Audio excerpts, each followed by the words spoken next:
I'm exhausted by a long haul to Michi K to spend some time with the boys' parents, the young boys who used to panhandle and sell their talent on the Moo Drive playing music for coins. After seeing many videos of these boys over the last 4 or 5 years and working with them finally as they become young teens, moving into the adult world, I became more fascinated by what's happening in Mexico and the CDMX and the government. How it's completely relevant to understand that the middle class in Mexico doesn't exist. In fact, the middle class that is here is filled by foreigners and foreigner companies who are using the lower class to work for them. All of these things are a social design by politicians to maintain the strength and wealth of their government. Meanwhile, make the Mexicans poorer and poorer and never have the opportunity to rise to a new social class. Things that are clearly the design of the City of Mex government and other governments within Mexico. What to do about it as a dual citizen Mexican who cares about Mexico? Because when I grew up in Mexico, when I was very young, when I used to come here from the States, I saw Mexico change over the last 40 years in a way that's very negative. Last night I was driving from a business meeting, and I happened to drive through South CDMX. And once again, I was disillusioned and sad that all I saw were corporations from the United States popping up stores and getting tax breaks so that the Mexican poor could work once again. Because the current government of Mexico City doesn't care about the education. I was once told that the education was not the CDMX problem, it was in fact the government problem of the national government. But once I say, well, if that's true, then why don't we have leadership in the city government and teaching the national government how to educate the poor? Well, there's a reason why. Because it doesn't serve the purpose of the city government and the current mayor in her goals, because obviously she's a teacher. So she's teaching the poor just to continue to be poor. As I was Michi K, I was pretty amazed by what I saw. I saw families generating families, unlike or much like the world generates families to survive, to become part of the social structure of their life, to generate income to survive, not to live, but to survive. Clearly, if you look at any social structure, and that lasts for a long time, that's by design. So clearly in Mexico, that has been designed. It's clearly by looking at what happened in the last vote in Mexico, in the state of Mexico. Once again, by design, you see a machine working and injecting what they want for social gain, not for the people, but for the financial of the rich, and keeping the poor without giving them education, without giving them ways to transcend selling items on the street that come from China.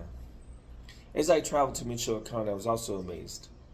I looked at all the stores, I saw what was happening in these 100-year-old plus buildings that were just amazing to see that they are still there after 100 plus years. People still vending on the streets that one time were filled with horses and carriages. I didn't take a lot of pictures of these things because I was mesmerized by what I was seeing. I was transcended into a world 150 years back of movies that I saw that almost won Academy Awards. I was amazed by what I was seeing. Hasn't changed for the poor of Mexico. But the politicians who gained from bringing these corporations in fatted their pockets at the expense of the people who put them in office. The CDMX mayor is no different. In fact, she's quite the same. Sadly, a first-generation immigrant, you would think and hope more than what we see.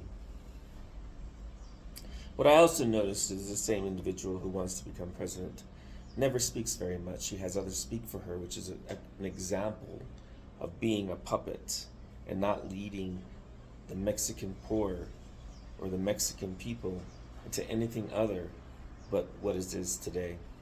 What it is today is you have the rich and you have the poor. As we finished our trip with the young boys, talking to the parents, getting all the necessary paperwork so we can help them become a different class of people, giving them the opportunity so they can send money back to their families, so they can participate in the vertical rise to hopefully something special for them and their family. As we did this, I'll never forget the image of what I saw. I'm not going to repeat it here because some would take it wrong, but it was a beautiful image of families sitting with future families, taking the pennies that they had and making a meal, helping each other, as the government was choosing not to help them. One of the things that my assistant talked to them about was giving the young wards that were working with more education. The answer was, well, we're still waiting for the government to give us some money so we can begin their education. And that's why the boys aren't so interested in education.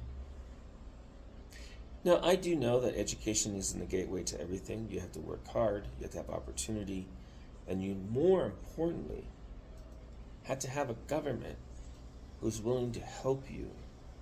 Because if you don't, the rich will only help themselves. That is Mexico. My first political involvement was watching my brother, Al Pena, work with Vox in NAFTA. I was very proud of him and thought so much was going to happen.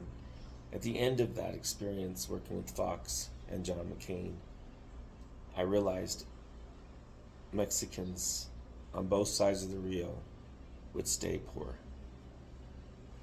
I'm not saying some will make it, because some will cop out, some will work with the system, some will compromise so that they can have and they can be better than the others in their social class. And not help them, but help themselves. In the movie, the searchers, John Wayne, uses some Mexican bandidos in a restaurant to find the woman that the Indians stole, who no longer wanted to live with her family, but chose to live with the Indians.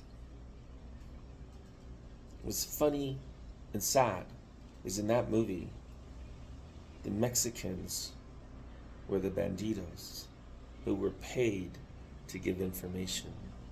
They were the middlemen who took the money and food and ran. It's sad because that's not the Mexican people. That was a group of the Mexican people who sold out, just like we see many politicians today who've sold out for greed. First generation immigrants who came here on the whim and trust and love of Mexico to give them an opportunity, who's willing to sell out once again for money and fame. A woman, of all people. In this scene, the last scene, I was talking to my assistant about this particular scene. And I said, I want to include that in the movie, that the government, if they give us the money, but they won't, because it's too important to tell a story. And they want stories that are not real. They want stories that sell illusion. Where I want to tell stories who show the people how to be stronger and overcome. I said to him, maybe we can include this in the last scene. Rather intelligently, he said to me, well, maybe we could include it this way. It'd have stronger impact. As he said it, I nodded my head. It was 2:30 in the morning because we were rehashing what had happened this weekend. The conversation with the family, the conversation with the kids, the constellation with their kids, and the generations of living in this home and homes that I'm not going to say shocked me, because when I was young we had those kind of homes in the United States. But because here in modern America, here in modern Mexico, people are still surviving the way they did 100 years ago, 200 years ago. Only thing that's changed, and this is the important part, this is the most biggest lesson I learned while traveling this weekend. Everything that they're selling and wearing came from China. Everything. I've yet to see a store where it did not come from China or India. All the sarapes come from India. I'm not trying to demise or demote or degrade the hard work of the Chinese people, the workers. I'm not trying to degrade the hard work of the Indian folks who make the sarapes and that are now in Mexico. Not at all. What I'm emphasizing is that as a government, Mexico has chose to take the fast track, to sell out the people, to keep them workers, to create social structures in Mexico that are not Mexican, but are a foreign injection of cash to fast track politicians to say they succeeded when all they've done is sell out Mexico. What's the solution? I can describe Mexico as injecting Botox into its economy with foreigners and foreign money, foreign jobs that don't include Mexicans. But what's the solution? I think I know a solution. I'm implementing a solution. I'm not talking. I'm not spitting lies. When I traveled to Michoacan, I was amazed by the beauty of the land, the hard work of the people, the innocence of their hard work wrapped around the disappointment of its politicians to deliver it a future. As I work with some young boys in an opportunity here in Mexico City, we don't know the outcome. It's going to take 3 to 4 years for them to fruition. But we're building men who can live in today's world and perhaps not be a street vendor anymore. Not because the government didn't help them, but because the government didn't help them. So as politicians vie for the next presidential election, my only scale is how much are they lying based on how much have they done in the past. Because it's true. Your past often determines who you are in the future. How you overcome the tragedies of your past determine how you help others overcome the future and their past. Michoacan is a beautiful place. The farmland we went to, the struggle of the people living in that property is real. The government, as they eat their caviar and their $100 steaks, I can only say one thing. You truly will have a price to pay at the gate of hell.